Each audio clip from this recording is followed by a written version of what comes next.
Hello student, today we are going to discuss about some comparisons of animal tissue. सबसे पहले हम लोग बात करेंगे मस्कुलर टिश्यू में कंपेरिजन्स का। मस्कुलर टिश्यू को देखा है तो 3 टाइप्स का था, अनस्टेटेड, स्टेटेड और कार्डियक।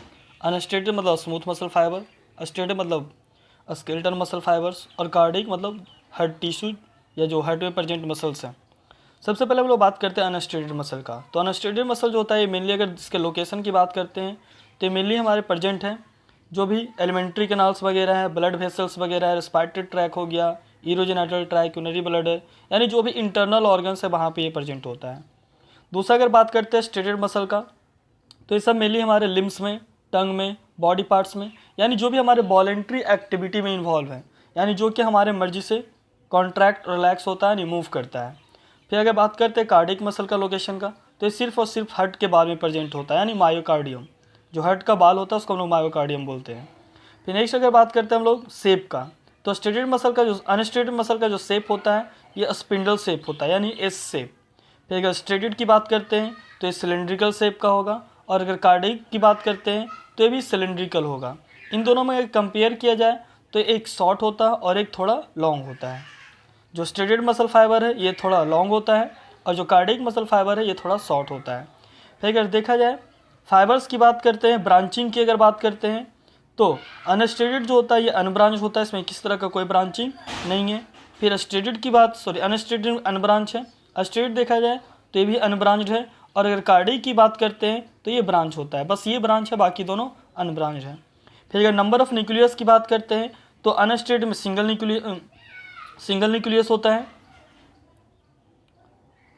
फिर अगर देखा जाए स्टेटेड की बात करते हैं तो ये मल्टी न्यूक्लिएटेड होता है, और अगर कार्डियक की बात करते हैं तो ये भी यूनिन्यूक्लिएटेड यानी सिंगल न्यूक्लियस होता है। यहाँ पे थोड़ा सा करेक्शन करेंगे, ये मल्टी न्यूक्लिएटेड नहीं यूनिन्यूक्लिएटेड होगा और ये मल्टी न्यूक्लिएटेड होगा। फिर अगर देखा जाए नर्व सप्लाई की अगर बात करते हैं तो अनस्टेटेड मसल फाइबर में जो नर्वस सिस्टम होता है ये ऑटोनोमस नर्वस सिस्टम से वर्क करता है, यानी ऑटोमेटिकली, इनवॉलेंट्री जिसको बोल सकते हो। भाई अगर स्टेटेड की बात करते हैं तो हमारे सेंट्रल नर्वस सिस्टम से कंट्रोल होता है, यानी ये वॉलेंट्री एक्टिविटी से, ब्रेन से या स्पाइनल कॉर्ड से कंट्रोल होगा। फिर अगर नर्व सप्लाई कार्डियक की बात करते हैं तो ये भी ऑटोनोमस नर्वस सिस्टम यानी इनवॉलेंट्री एक्टिविटी। फिर अगर देखा जाए स्टेशंस की बात करते हैं यानी लाइट और डार्क बैंड्स की, तो जो हमारा जो कार्डियक मसल हो पहले सबसे पहले बात करेंगे अनस्टेटेड का, तो यहाँ पे लाइट और डार्क बैंड्स नहीं होता है, यानी अब्सेंट, कोई स्टेशन नहीं होगा। जबकि अगर देखा जाए स्टेटेड मसल का तो यहाँ पे लाइट और डार्क बैंड्स प्रेजेंट होता है, यानी स्टेटेड हो गया। फिर देखा जाए हमारा जो कार्डियक मसल है यहाँ भी लाइट और डार्क बैंड्स प्रेजेंट होते हैं। फिर अगर हम लोग बात करते हैं कॉन्ट्रैक्शन का तो जो अनस्टेटेड होता है, यानी जो स्मूथ मसल है उसमें जो कॉन्ट्रैक्शन होता है स्लो होता है, स्लो कॉन्ट्रैक्शन। फिर अगर देखा जाए स्टेटेड की अगर बात करते हैं तो यहाँ पर रैपिड कॉन्ट्रैक्शन होता है, और अगर कार्डियक की बात करते हैं तो यहाँ भी रैपिड कॉन्ट्रैक्शन होता है। फिर अगर नेचर की बात करते हैं तो स्मूथ मसल यानी अनस्टेटेड मसल जो है वो इनवॉलेंट्री है, स्टेटेड मसल जो है वॉलेंट्री है, और जो कार्डियक मसल है ये भी इनवॉलेंट्री है। फिर अगर देखा है फैटिगनेस की यानी थकने में अगर बात करते हैं तो स्मूथ मसल जो होता है ये नॉन फैटिग होता है, स्केलेटल मसल जो होता है ये फैटिग होता है, और जो कार्डियक मसल होता है ये भी नॉन फैटिग होता है। फिर अगर बात करते हैं कॉज ऑफ कॉन्ट्रैक्शन का, यानी किस वजह से कॉन्ट्रैक्शन होता है, तो ये मेनली इंटरनल ऑर्गन में मूवमेंट वगैरह करवाना है, पेरिस्टालसिस मूवमेंट वगैरह अगर करवाना है तो यहाँ पे ये वर्क करेगा। फिर अगर यहाँ पे अगर बात करते हैं मूवमेंट एंड लोकोमोशन का जो स्ट्रेटेड मसल के कारण होगा, और जो हार्ट बीट में जो कॉन्ट्रैक्शन रिलैक्सेशन होता है यानी हार्ट का पंपिंग ऑफ ब्लड बात करते हैं तो ये हार्ट बीट कॉज करता है। तो ये था हमारा तीनों का कंपेरिजन, स्टेटेड, अनस्टेटेड और कार्डियक मसल का। अब हम लोग बात करेंगे आरबीसी और डब्ल्यूबीसी में कंपेरिजन का। तो सबसे पहले अगर बात करते हैं आरबीसी का, तो आरबीसी का जो कलर होता है ये रेड कलर हो गया, डब्ल्यूबीसी का जो कलर है वो कलरलेस है। फिर अगर साइज़ की बात करते हैं तो आरबीसी स्मॉल साइज का होता है, डब्ल्यूबीसी लार्ज साइज का है।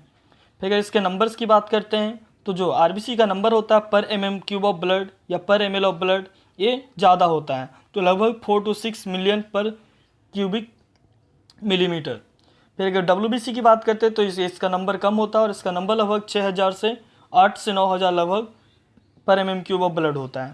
फिर अगर शेप की बात करते हैं तो आरबीसी का जो शेप होता है सर्कुलर बाइकॉन्केव शेप होता है, और WBC का जो शेप होता है अमीबा के जैसा इरेगुलर शेप का होता है।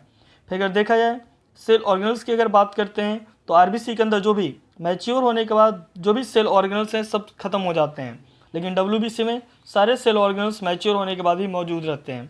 फिर देखा जाए न्यूक्लियस की बात करते हैं तो RBC में न्यूक्लियस एब्सेंट है, WBC में न्यूक्लियस प्रेजेंट होगा। फिर देखा जाए अगर RBC की बात करते हैं तो सिर्फ और सिर्फ ब्लड वेसल्स में होता है, जबकि WBC को देखा जाए तो ब्लड वेसल्स में भी होगा और उसके साथ साथ लिम्फ वेसल्स में भी होगा। फिर अगर इसके लाइफ स्पैन की बात करते हैं तो RBC का जो लाइफ स्पैन है वो है 120 डेज और जो WBC का जो लाइफ स्पैन होता है वो लगभग 1 वीक का मानते हैं हम लोग।